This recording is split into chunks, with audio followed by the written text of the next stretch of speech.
Bonjour, bonjour. Alors aujourd'hui, c'est un hommage que je voudrais rendre à un homme que j'appréciais beaucoup. J'ai fait mes études avec lui. Il est mort, ça va bientôt faire 1 an. Et à cette occasion, il y a 2 livres qui sortent ou ressortent. Et voilà, je voulais parler de lui. C'est David Servan-Schreiber, que vous connaissez certainement, qui est docteur en neurosciences, qui était docteur en neurosciences, et qui a été atteint d'un cancer et qui en est mort.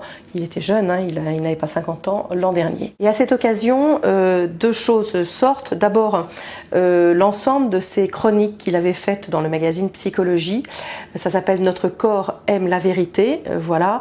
C'est préfacé par son oncle, Jean-Louis Servan-Schreiber. C'est extrêmement intéressant, c'est vraiment ce qu'il était, ce qu'il pensait du lien entre le corps et l'esprit, de la psychologie.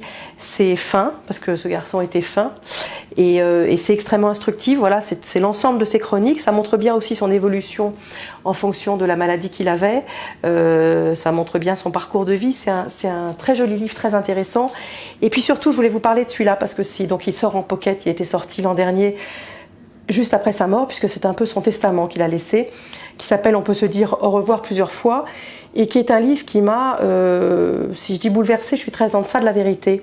Il est mort, donc je vous le dis, il n'avait pas 50 ans, mais il avait 2 enfants très jeunes, puisqu'il avait 2 enfants qui avaient, pour l'un 4 ans et pour l'autre même pas 1 an.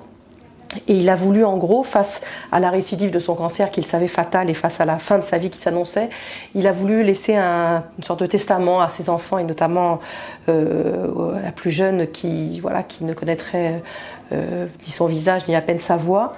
J'ai rarement lu, moi personnellement, une mise à nu aussi forte, aussi troublante, aussi lucide, aussi courageuse sur la fin d'une vie et sur ce qu'on laisse.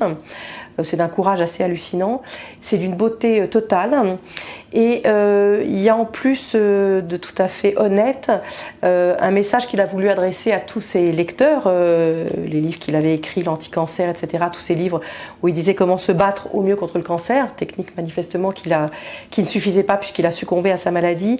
Et c'est plein de recul sur lui-même, et c'est très honnête d'avoir voulu dire à ses lecteurs que tout est faillible et que la maladie parfois est plus forte que tout le reste. C'est un livre, franchement, on sort pas léger de ça, mais on sort sûrement grandi, donc je vous le recommande.